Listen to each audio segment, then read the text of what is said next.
from I love you, man, I think. This is Good Morning Liberty.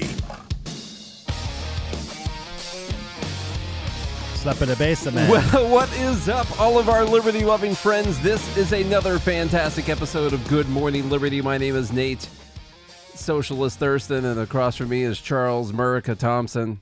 How's it going? I say that. You got to be watching on YouTube to know, but Charlie's got his nice Murica cowboy hat that he's been wearing this week exclusively. Mm-hmm. And I'm wearing a Norway hat. Very different, like, opposing ideas. Scandinavian socialism. Nice little Scandinavian socialism You turned hat. into a Bernie bro. I'm a Bernie bro all of a sudden. Yeah, that's what it is. Did you get any free health care while you were out there? No, I thought about trying to use it, but it turns out they don't exactly offer it for free to tourists that are just touring around there. Oh. I looked it up while I was there. So you would have to pay for it. And you got to pay for it. They'll still send you a bill. Yeah. That's weird. So that was something that I researched while I was there. Like, what happens? And it turns out they're still going to bill you. Because a guy got airlifted off of our boat. It's pretty crazy. They shut down the top floors, and I don't know if the helicopter landed or they had to put him in a basket or something like that. Didn't see a helipad up there anywhere. And I was like, I wonder if that guy's off to get some free health care. So you looked it up. And I looked it up. Yeah, he was going to get a big bill. That's what was going to happen. Anyhow, this is Good Morning Liberty. We talk about life, liberty, and the pursuit of meaning every single day of the week when we want to. Hit follow, subscribe, do all those things. Follow us on X and all the other social media. I think we still have other social media platforms, although I have not visited them in quite some time. We do. That's Charlie's domain. Yeah. To handle Facebook and Instagram. I took a week off. Yeah. He took the week off, too. I made a post to our TikTok. Yeah. We still posted like 20 times while I was gone on X. That's impressive. I made sure that my job was fulfilled the whole time I was gone. You know? I worked. Yeah. While he you was were working. Okay, anyhow. We got a few things to talk about. The Doge Why cuts. does the Fed Haters Club not think we're going to post this on YouTube? Of course this is going on YouTube. We probably will. Sometimes I forget. I tell you what, YouTube they've come around. I spent a lot of time. Let's see, this is things Nate won't mention. I spent a lot of time going through and appealing every single demonetization decision that they were making, and they all got approved. And now they no longer try to demonetize us for every video that we post. Turns out you just got to appeal all of the rulings that they've given us. He went through all our videos historically. Apparently, we had a ton of stuff that they had just flagged for whatever reason, whatever BS reason they weren't could allowing find. to be monetized. And Charlie just went through and appealed every one of them. We've flopped it on the table, winning those appeals, and they were like, "Well, that's good looking enough." Yeah.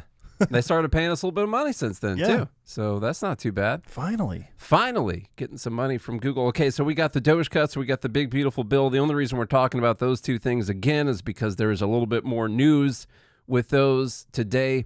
And then we do have like a white pill or two at the end because it is technically White Pill Wednesday. And so we do have a couple little things for that. So let's get into the first thing. We'll get through those quickly. Yeah, well, real fast. I promise we won't spend too much time on good things. White House asked Congress to claw back $9.4 billion in funding for foreign aid, NPR, PBS, in their rescission package. This from CBS News.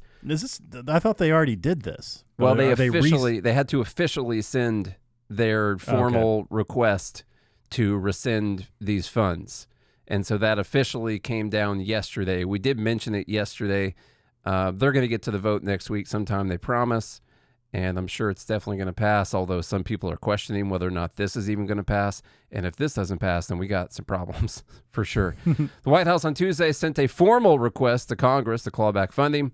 The package would cancel $9.4 billion appropriated by Congress, aiming to make permanent some of the Doge spending cuts. By some, they mean Doge's website right now says $180 billion in cuts, and this is $9.4 billion. It's about 5%. Which about 5% of the Doge cuts. Hey, we're on our way. Yeah. I'll give you some of the excuses for that. There's a couple legal excuses for that, but we'll go over a couple of those. You think there was some backlash on the fact that this big, beautiful bill does kind of increase spending and Yeah. They aren't codifying the Doge cuts, and the Americans are kind of upset. I think some people are upset, and especially Elon Musk is upset, and so now the White House is like, "Oh, we gotta maybe do something. Gotta do something." What's annoying, and I'll show you here in a minute after we read a few paragraphs, is that they're touting this as like this major monumental win. Like it's a win. Party emojis and stuff like that. It's a win. I'll accept any clawback. It's a clawback. Yes. I mean, I know it's not a lot, but it's not. No. This is the first time I know of in my lifetime where we've actually have decided to cut. Like, this would be a legit cut. To take back some of the money that has been appropriated. Now, they have to actually change like their proposed budgets for the next year, or they're just going to appropriate this money again. Yes. So some of those things have to be changed. And, of course, after this bill goes through, which is a reconciliation, which can only deal with mandatory spending, we still have the end of the fiscal year in September where they're either going to have to do more continuing resolutions or they're going to have to actually try to vote on a bill that changes funding, and they're going to have to get 60 votes. And so I don't know if that's going to happen. We'll see, which is why they're, I guess, trying to get as much stuff in this bill as they can, and they didn't succeed at that, but whatever. $9.4 billion rescission package includes $1.1 billion in cuts for the Corporation for Public Broadcasting, which provides funding to NPR and PBS. There's absolutely no reason that this should exist whatsoever, by the way. I expect what they're also going to do is send a new bill that says we should get rid of the Corporation for Public Broadcasting. Amen. Let's just get rid of this thing. There's why would you have it? There's plenty of news agencies out there. There's plenty of online publications. The government can already take over all the airwaves if they want to. They just press a button and then they're everywhere if they want to do that. So why do we even have this? There's no reason to have this at all. The only good thing that they ever did was Free to Choose, 10-part series, and that's it. That's the only good thing they ever did in history. Maybe C-SPAN? Bob Ross. Are they part? No, C-SPAN's like I don't know who funds C-SPAN, but so I can't give you an answer on that. In April, the White House released a statement saying taxpayers have funded the two entities for too long and said they've spread radical woke propaganda disguised as news. PBS received $325 million in CBP funding this year. So yeah, we should go ahead and get rid of that. I'm fine. Let's get rid of the entire agency. And PBS and NPR, just out of here. There's no reason. The package also requests $8.3 billion in cuts to USAID. The foreign aid agency became a target of the administration, which worked to shutter it early this year. They were not successful in doing that. They moved it to the State Department, basically, fired some people. OMB Director Russ Vought has argued that the foreign aid is not only wasteful, but that USAID has been pushing weaponized cultural indoctrination in other countries, also toppling other countries and at the behest of the CIA and stuff like that. Yeah. Also, the USAID, I believe, was what was their budget? $40 billion. $40 billion, and they're cutting 8.3. They're going to cut a fifth of their budget. Yeah, it's a cut. This is where, if you don't look any further into it, we could easily go off. Is this a gray pill? I almost went off on a rant earlier on Twitter about this, but there is a caveat to this whole thing. We could go off and we could spend several minutes right now talking about all of the momentum there was for getting rid of USAID. They tried to just get rid of the whole agency, weren't able to do that. Instead, they move it under the State Department. And so when they're sending out this rescission package, why are they not just rescinding the entire $40 billion budget for the agency? They do all this work to try and get rid of this agency, and they throw out the rescission for a fifth of their budget. So they're still going to get 80%. Well, the CIA needs the other money. That's so what is their excuse for that? And I regret to inform you that there is actually an excuse for that. And that's why I almost posted something earlier before I read a little bit further into the article. So a rescission only allows Congress to cancel funds that the government has not yet spent, but has been appropriated. Now, I don't know how much money there is that USAID has not spent. $32 billion. They spent 32. They spent 32. I guess they got 8 left over. Assuming this is so what I'm doing right now is we're assuming, being nice here, we're being kind, that they are rescinding all of the money that USAID has not spent yet. or they're just deciding a random number like 8.3 billion. I don't know which one it is. But the point of that is they can't rescind the entire 40 billion. Instead, what they need is a new bill that says USAID 86 USAID. That's what the new bill needs to say.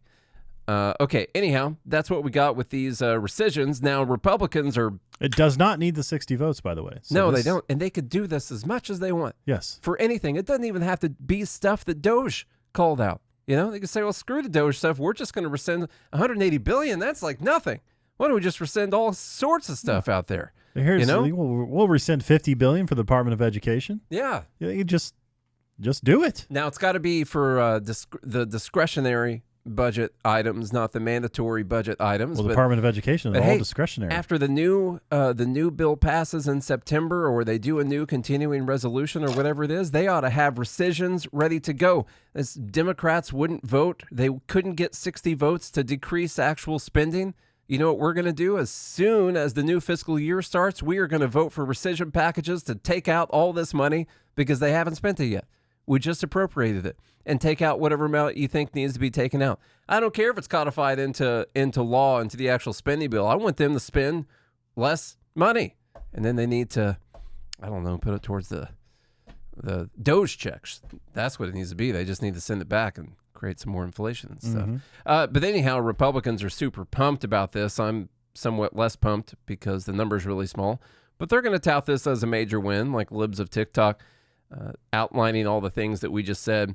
And then she says, we voted for Doge. We voted for America First policies. Congress must codify the Doge cuts. Can you even call this the Doge cuts? Well, that's what I was asking. Is this like a gray pill or a beige pill? I'm not sure. Ivory, maybe? I'm sure this is just step one. They're going to do more. They've got more rescission packages coming up, right? This bill or this pill, couldn't have a traditional wedding. Yeah. It's going to be like an ivory or something.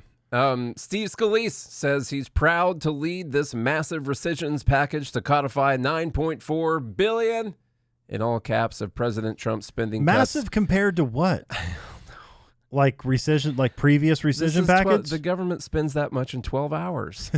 I mean, I'm sorry to throw a black pill in the middle of your white pill party. Sorry. But your pill party. The Black Panther party. Let's say we will bring this to the House floor next week. This is a critical move to lock in real savings for the American people. Can I get $9.4 billion divided by how many taxpayers there are? It's probably not a lot. And plus, it's not like you're going to get that money anyway. No.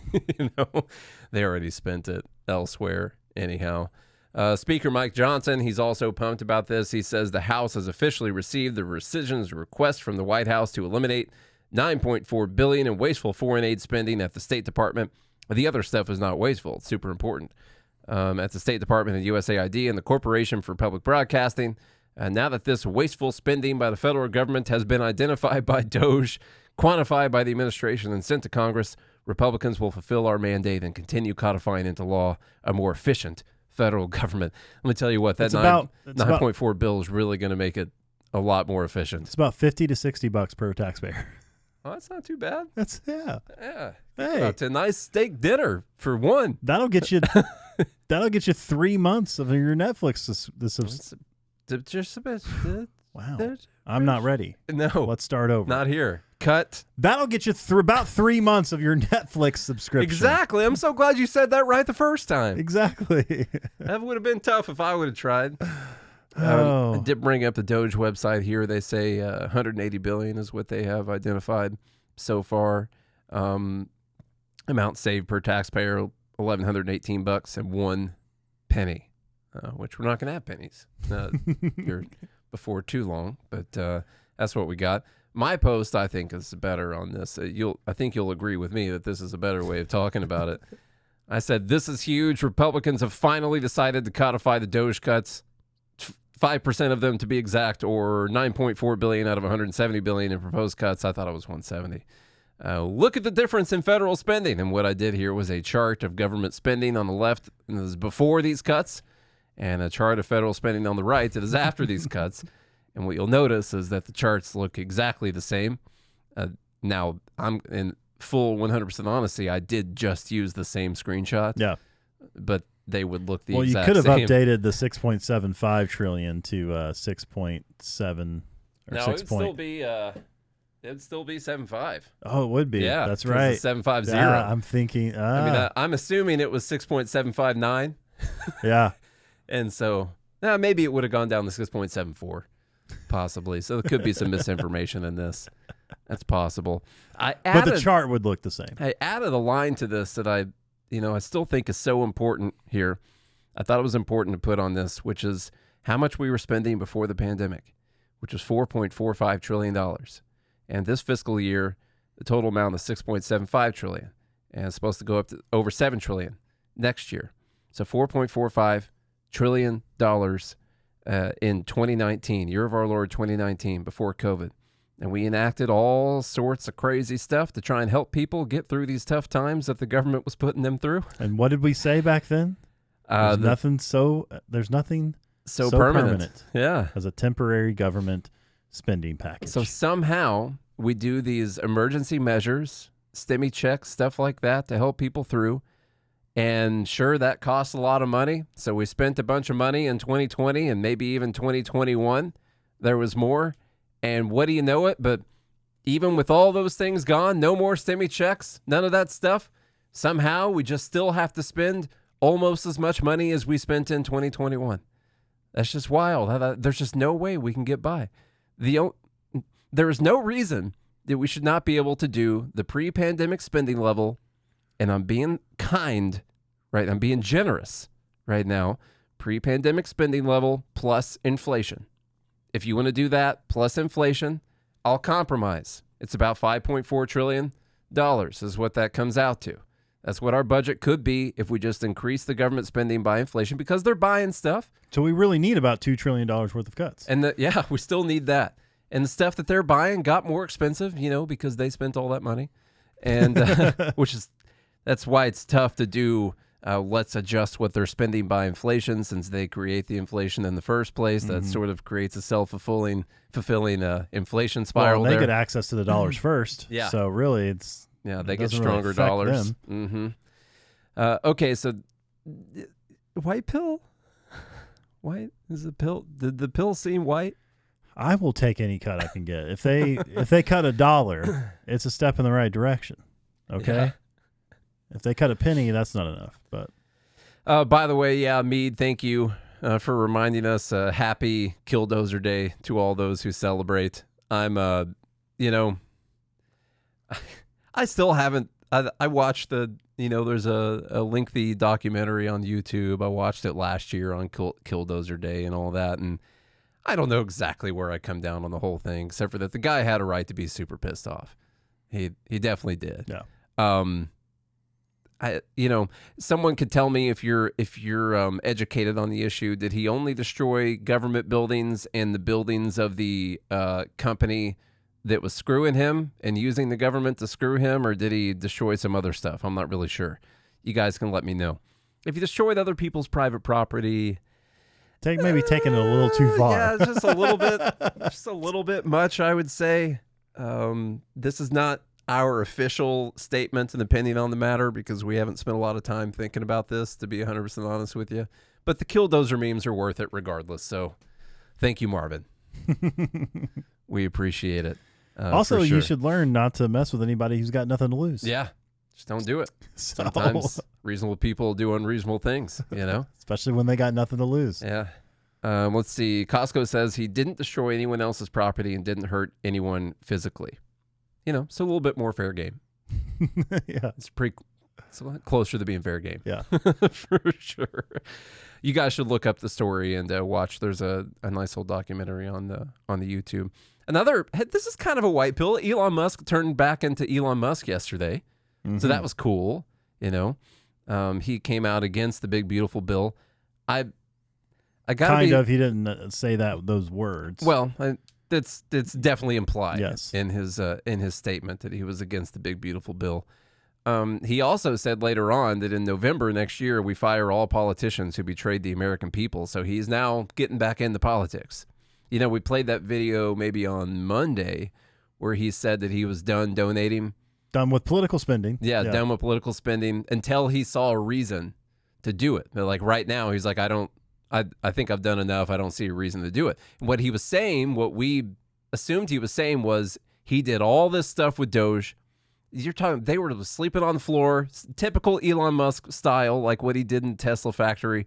They're bringing in sleeping bags, sleeping on the floor, working day and night, only government employees working day and night, working weekends, risking for free his business, risking his life, really. And he finds out that the people in Washington are not actually serious about making these cuts. They don't, you see, when he talked about cutting things and he said that it was so important as to, we needed to stave off an actual financial collapse of America and destruction of our civilization, he meant it when he said that because it's true. And they were all like, oh, yeah, that sounds great. And he was willing to stake his reputation, his life, his wealth, all of it on those things because he knew that it was true. Similar to our founders, maybe. Yeah, how about that? How about that? Willing to stake their families and their wealth. An immigrant, you know? And so I think he found out that he was one of the only people, maybe the other people working with him at Doge, that were actually serious about what they said the problem was, because the problem is real. But people in Congress don't really seem to care about that. They care about keeping their jobs. So I think he's mad. And now he's threatening to primary people or fund elections against people who are voting to continue things being the same. One really good white pill out of this is that he could end up helping hold back this push against Thomas Massie that Trump is wanting to push. So that'd be interesting. Or Trump's wanting to fund the primary opponent. Maybe he could help get more Thomas Massies elected. Yeah, that kind of thing. In different places. I think it'd be great if he got involved with an organization like Young Americans for Liberty that has done a great job getting people elected in state houses around the country. And I don't know what they've done specifically, any federal candidates. They're all state. I don't know. Okay. Yeah, everything but even they do that, is state level. I mean, that filters up. States are pretty important, you know? Yeah. You look at during the COVID times, it was pretty important who was in charge of your state, who was making laws for your state. But they can't affect the federal debt. The actual federal spending. Yeah, that kind of thing. Which, by the way, the interest is getting up to about, 25% of the budget now? It's a lot. Well, 25% of the mandatory side of the budget. It's about $1 trillion, and we're going to spend close to $7 trillion. So it's in the 15, 18% of the budget range. But over the next 10 years, I mean, the interest is going to be taking up all of what we spend on like Medicare or Social Security and stuff and like that. We can't even afford Medicare. Like let alone the interest. The fact of the matter is we are legitimately going to have to make massive changes. No one wants to do it because they don't want to be the guy or the girl that does it, but it's actually going to have to happen. And maybe that's our white pill right there. This is going to have to happen whether they want to do it or not. Or the black pill side, they're just going to print a ton of money. New guy Josh is saying if I say 25%, it makes it sound better. Yeah, 25% does sound better. Yeah. Imagine having a 25% interest rate on your mortgage. God. You think that sounds better? No. It's not better. It sounds like a bigger number. That's way worse. People are upset about 5-6% mortgage rates. Let's see. Mike Johnson came out and said Elon Musk was wrong about this, but let's just get into the tax bill because we do have some other stuff to talk about. So the Trump tax bill, the CBO released more official analysis very recently, like maybe today or yesterday, more official analysis. They say Trump tax bill will add $2.4 trillion to the deficit and leave 10.9 million more uninsured. That's according to the CBO. Let's see. Donald Trump's big bill will cut taxes by $3.75 trillion, but also increase deficits by $2.4 trillion. This is all over the next years. decade. Yep, That's years. over 10 years, so the numbers don't matter and the points are made up. According to an analysis released Wednesday by the nonpartisan CBO. Let's just transpose it. It's going to cut taxes by $375 billion per year in relation to what they project they would have taken in taxes if the Tax Cuts and Jobs Act were to expire.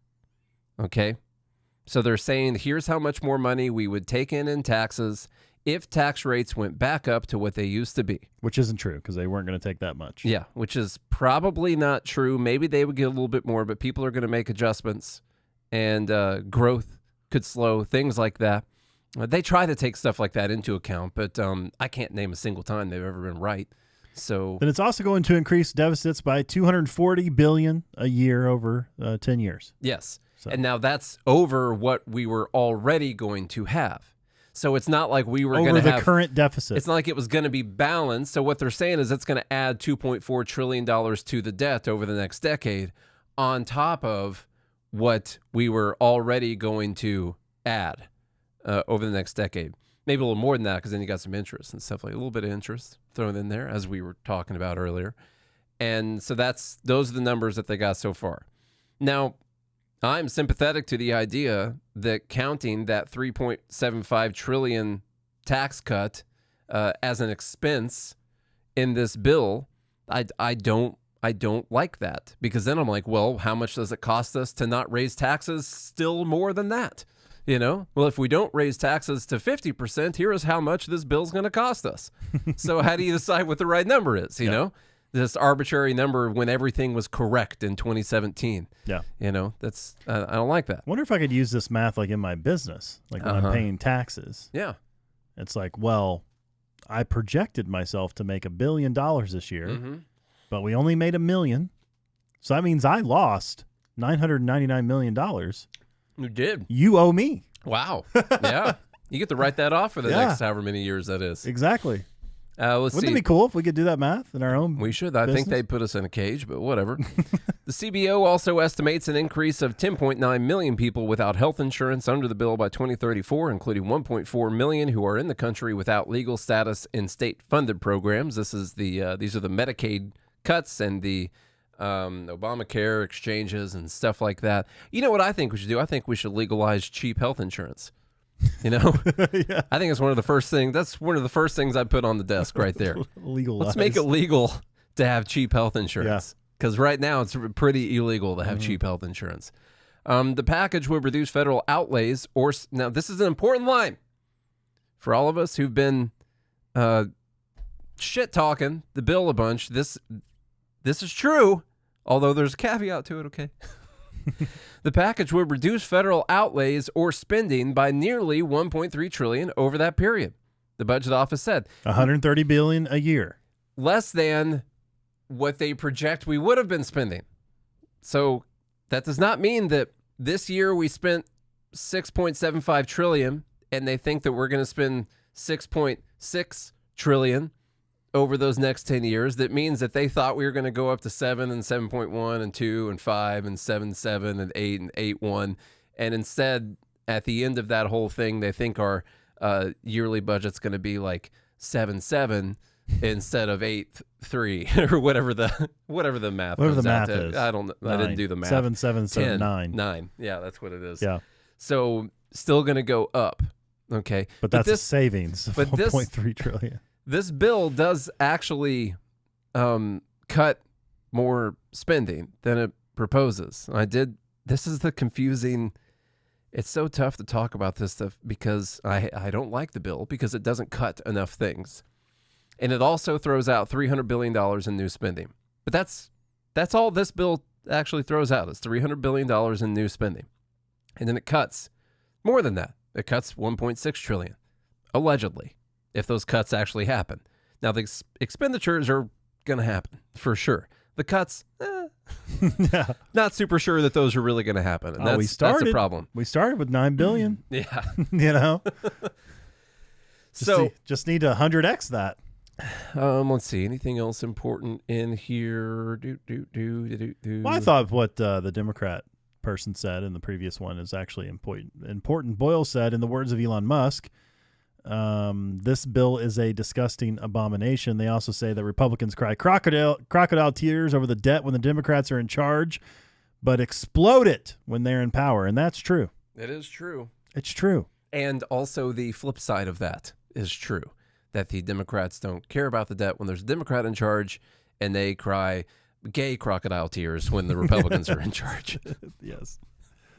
And I don't know what the other thing that's true about that is they both want to spend your money. And yes. That somehow end up directly benefiting them. These two groups are way closer to being on the same team than they are of actually doing what's right for the people in America.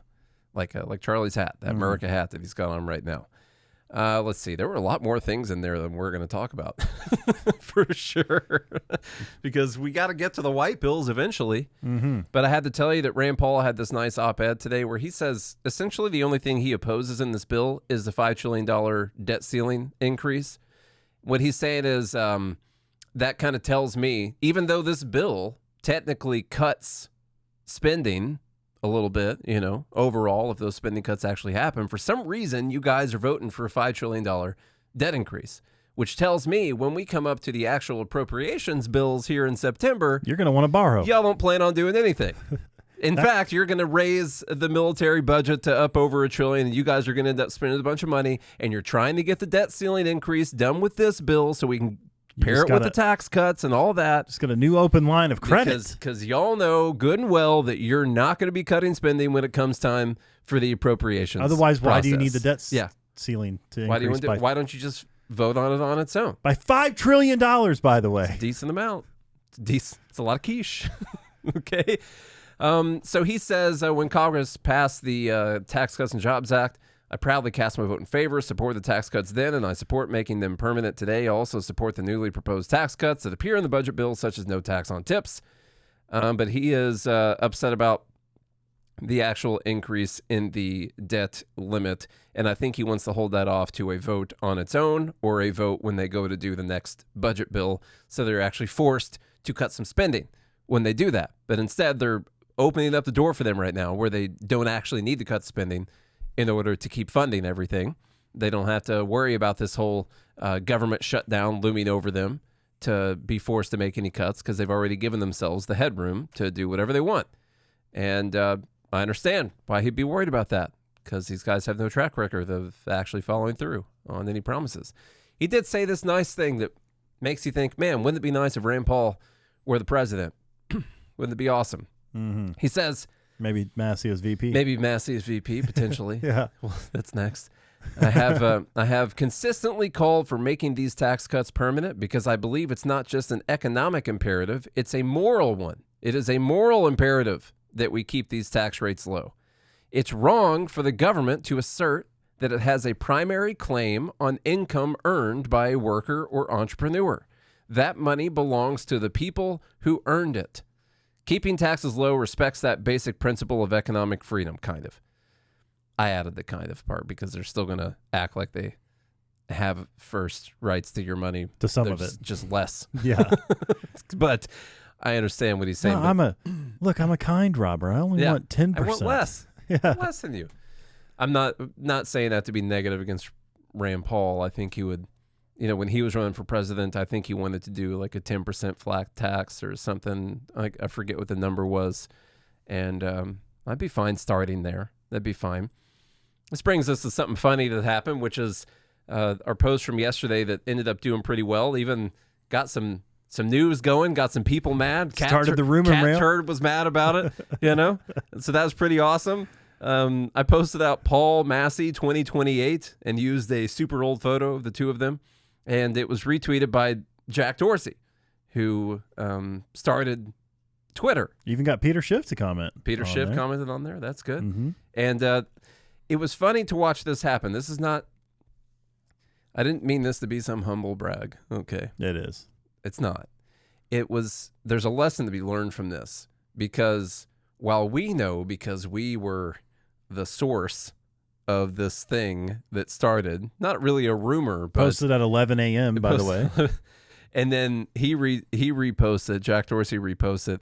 It turns into like a news, an X news story. 8 hours later. Yeah.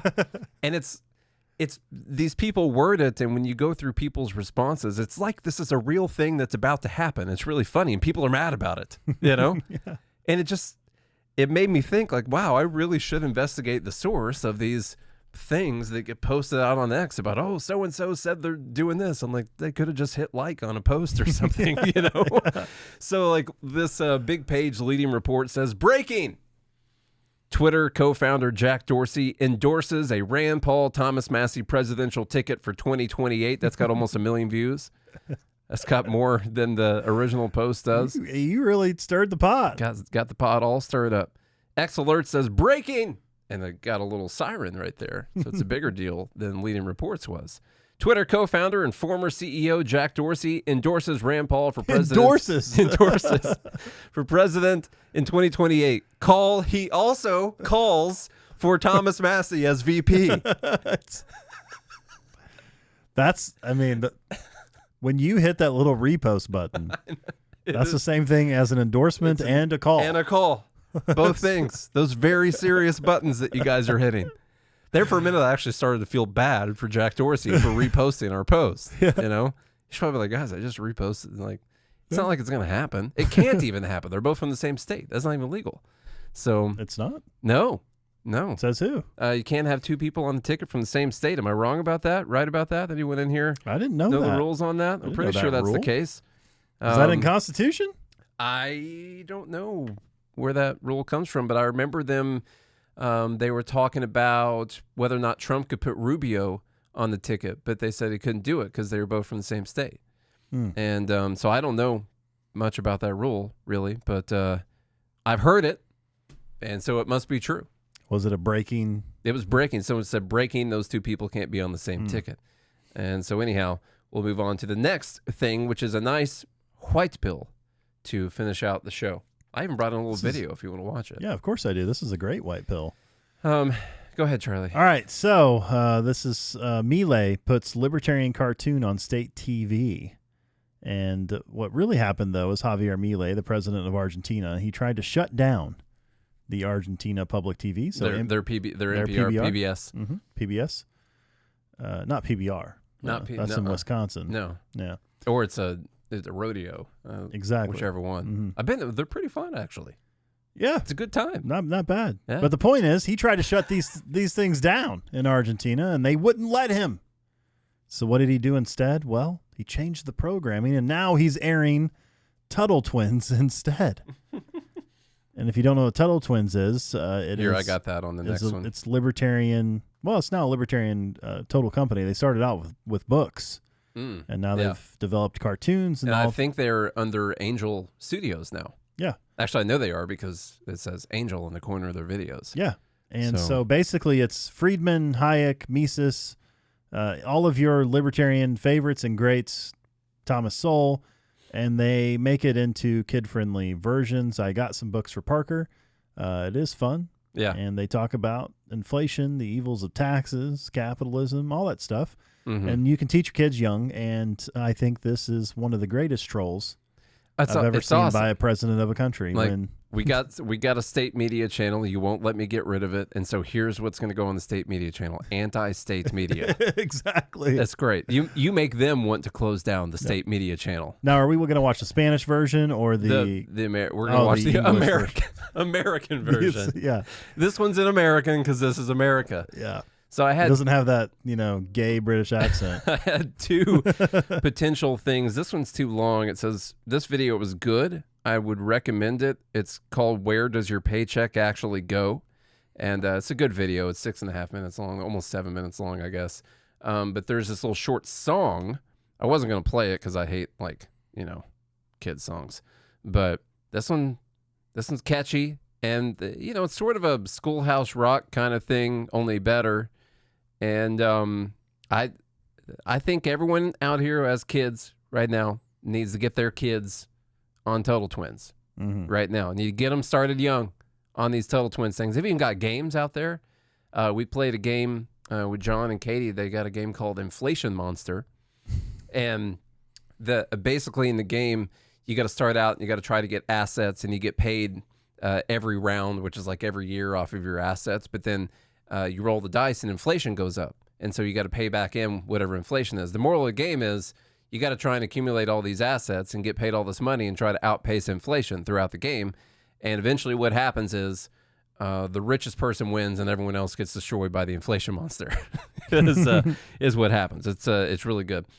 Here's this video. I'm going to turn down the volume to start because it's probably loud. And just want to give you guys an example if you haven't watched it before. Show it to your kids. When money is controlled, money is corrupted. When money is controlled, money is corrupted. A long time ago, a dollar bill was backed by gold.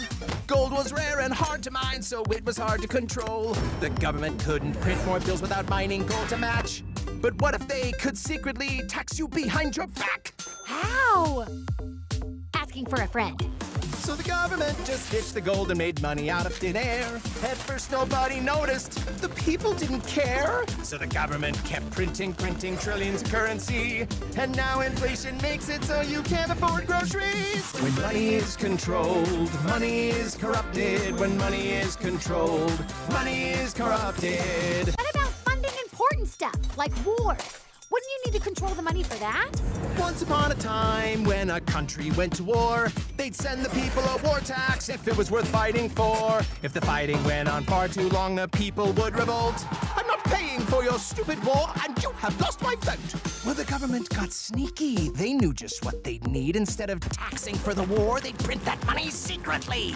Then wars could last for decades, and they could do just what they will, 'cause it's funded through inflation, and you can put the bill. When money is controlled, money is corrupted. When money is controlled, money is corrupted. Good stuff. What about seizing money from terrorists? Oh, this is good. Shouldn't the government still control money to do that?